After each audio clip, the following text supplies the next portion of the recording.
Well, good evening, guys. It's Zero back at you again with another History Buff Reacts video, and today we are finishing off Henry VIII for the second part. Just one quick thing though. Whoever called me Henry VIII in the last video, still don't know if that's an insult or not. Anyway, let's go with it. Let's go. Case for divorce may not actually be found in Henry's Bible, but in Henry's pants. After escaping Charles V, the Pope did send out one Cardinal Campeggio to oversee the trial. Campeggio was an old man racked with gout. It took him 6 painful months to travel from Rome to England, and when he finally got there, this kept happening. Hey, I need you to take a look at this evidence. I can't. My gout is acting up. Hey, are you ready to take my testimony? I can't. We know what this my is gout going. is acting up. Hey, can you please make a decision? I can't. Your gout is acting up. My gout is acting up. Anne Boleyn, with her Protestant views in support of the Reformation, suspected the Pope was just delaying. For 2 whole years, the trial dragged on and on. And in the end, the Pope simply said, no divorce for you. Henry, the king that had previously defended the Pope militarily from France and intellectually from the reformist ideas of Martin Luther, who had once respected the Pope above all, now found the Pope standing between him and fourth base. Your Majesty, what will you do? I'm the king, dum-dum. I can do whatever I want. What?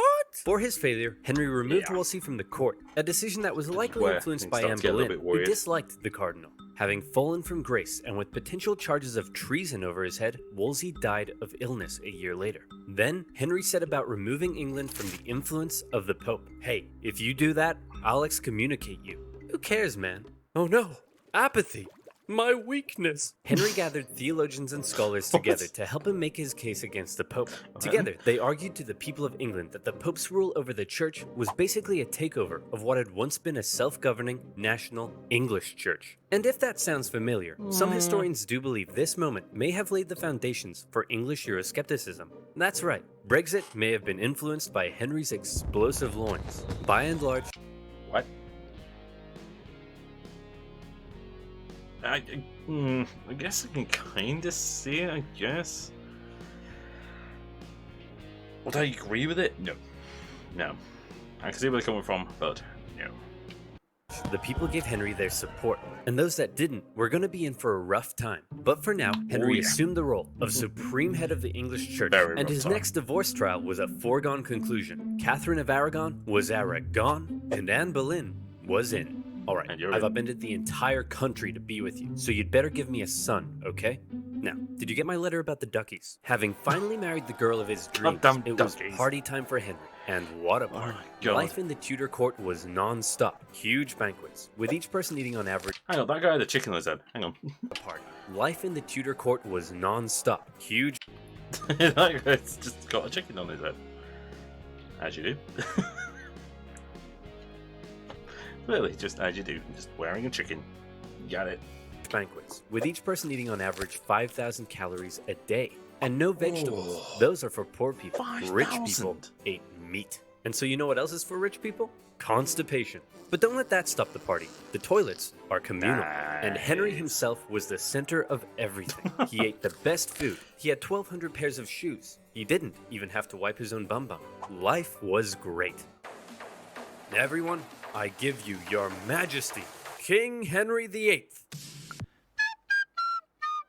But how did they pay for it all? Well, influenced by his fairly Protestant new wife, since Henry had overturned the organization of the church, this is how they paid for it. Oh my goodness, how awful. Selling fake fragments of the cross? Vials of Jesus' blood that you got from a duck? Using religion in this way?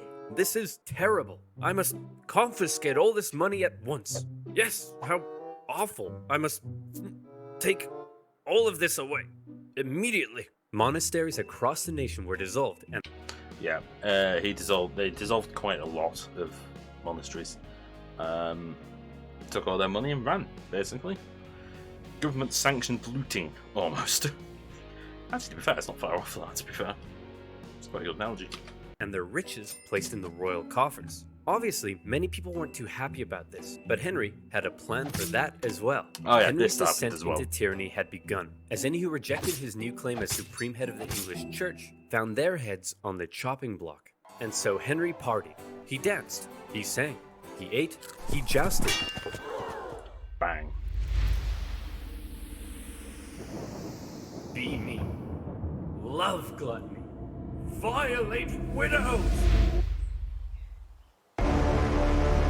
In 1536, Henry fell from his horse in a jousting accident. Not for the first time, but certainly the heaviest fall he had taken yet. Some historians believe the brain damage caused by the incident may have violently accelerated Henry's descent into tyranny. Another example of this, injuries causing like an ascent to sort of like tyranny and madness, was Hitler when he was gassed. They believe that the gas did something to his brain chemistry, so that he kind of just went a little bit crazy after that. Obviously, as time got on, the brain damage got worse. It's a theory, whether it's actually true, who knows? But it's a theory. Executions in England ramped up. During his reign, it's estimated 57,000 to 72,000 people were put to death. Rich or poor, big or small, no one was safe. And the most prominent victim of all was to be Henry's own wife. It had been 3 years since their marriage. Anne had been pregnant 4 times, yet she had only been able to produce one healthy child, a girl.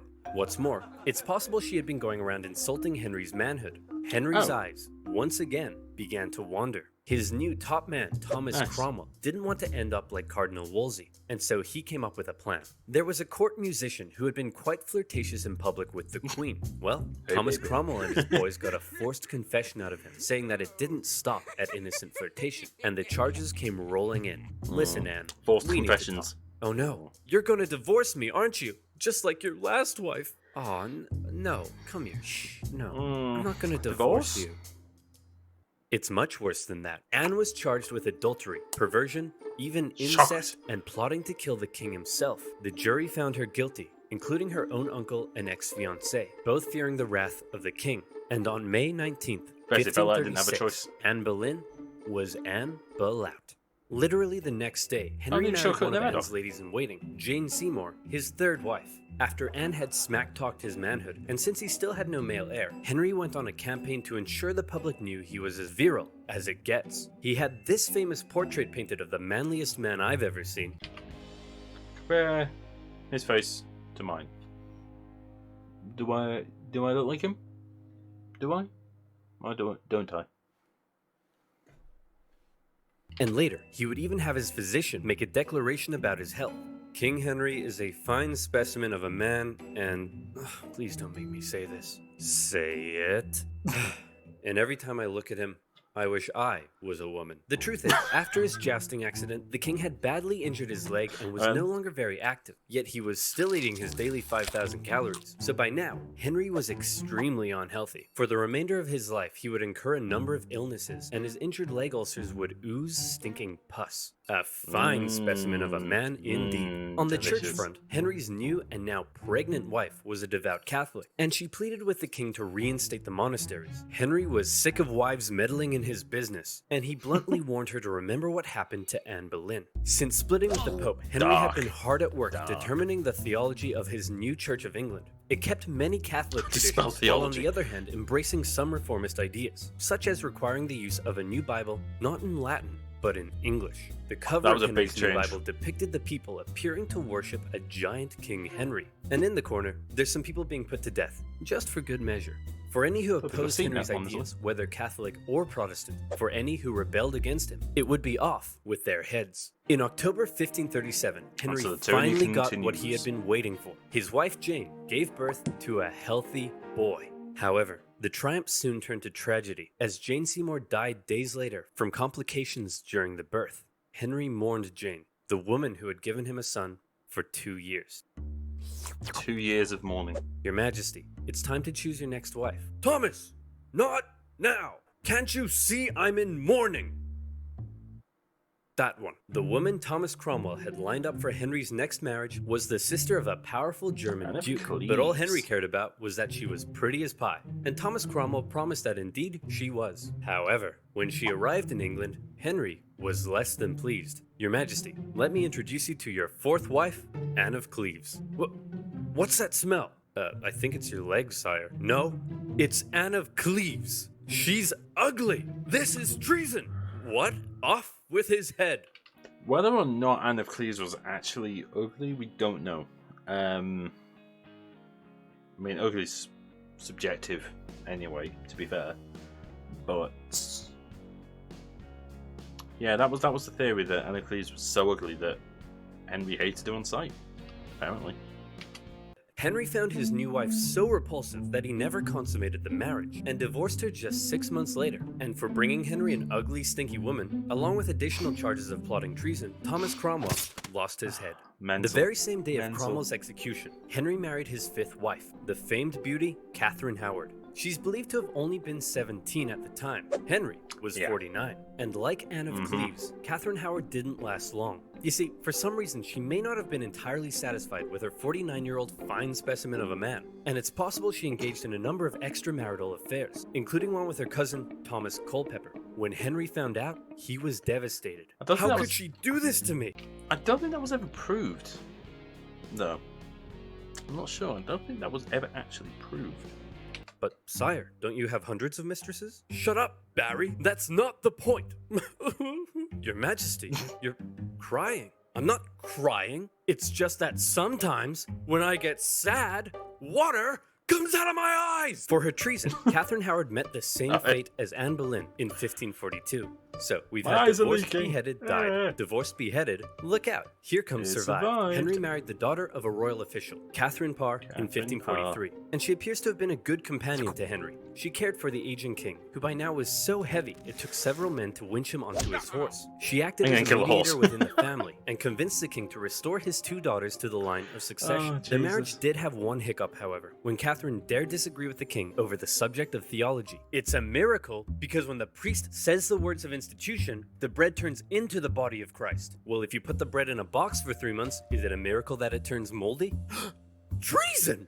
You can't just call everything treason, Henry. The king called for her How dare you! as serious charges were placed over her head. However, in the end, she told Henry that she had not been disagreeing with him, but simply learning from him. And so when the guards came to arrest her, the king told them to make like an Anne and cleave. Catherine Parr stayed with Henry right until the end. As he aged into his later years, in increasing pain and ill health, he grew ever more suspicious and moody. The once generous, promising young king was now feared by all around him.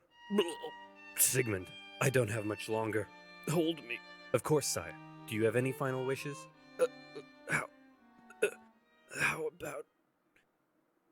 How about one last conquest in France? And so in 1544, Henry made for Calais.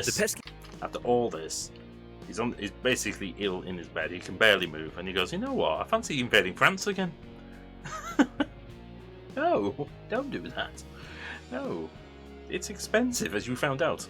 Just you wonder about the logic of some of these people sometimes. You really do. The French had been supporting the Scottish in their ongoing wars with England, and they also owed Henry some money. So the extremely unhealthy king personally led a siege against the French city of Boulogne. The English dug tunnels under the castle, and on the 13th of September, the French surrendered. A glorious victory for Henry. In actuality, the whole misadventure nearly bankrupted England, and they ended up giving Boulogne back to the French a few years later. But shh, don't tell Henry. He's having his moment. Finally, in 1547, a 55-year-old Henry, lapsing in and out of consciousness, passed away. His son, Edward, succeeded him, but died just 5 years later. His daughter, Mary. Edward was never a healthy... Edward was never a healthy boy anyway. I believe he always had health issues when he was growing up, regardless. Don't quote me on that, but I think he was pretty ill. So, that was part of the problem. And Mary I was interesting queen. Briefly took the reins and steered the country back towards the Pope. But then his second daughter embraced reformist ideas and gradually transformed England into a Protestant country. The Virgin Henry's Queen, desperation to marry Anne Boleyn and his resulting feud with the Pope had changed the course of English history and religion forever. Unfortunately, none of Henry's children had heirs, and when Elizabeth I died, Henry's lineage ended, with the House of Stuart replacing the House of Tudor. So then you might think, all that effort, a life filled with so much frustration, yet he never conquered France, he barely had a male heir, and his lineage died out. The egotistical man Henry grew sick and cruel, and then died. So why are we all so fascinated with King Henry VIII? Why not Henry II or IV? Well, Without mentioning the many important things his reign did achieve, one of his biggest goals was to go down in history. And you can put a big green check beside that one. Definitely. Because everything he did and how he asserted his control and authority over everyone around him has come to be viewed as the epitome of the word king. And also because of the wife killings? Yeah, definitely the wife killings. 100% the wife killings. 100% the wife killings. This is the thing with Oversimplified. I struggle to add anything to the videos because they're really well done. They're really well researched, and he's really good at putting in the major points into the videos. So, while I do enjoy doing these videos with you guys, they're hard to add my own stuff to. So, if you would like me to do more Oversimplified, let me know down in the comments. Also, let me know in the comments if you'd like me to react to any other videos. Some of you guys are doing it anyway, but if you want anything specific, pop it down in the comments below. And that's going to do it for the video. Thank you very much for joining me, guys. If you check over here, you will see the most recent video apart from this one. And down below, you will see the History Buff Reacts playlist with every single one that I've done so far. And also check out links down below for my Discord and my Twitter. May bring back the Twitch link at some point. Haven't decided that one yet. But for now, I've been Zero, and I'll see you in the next video. Bye bye.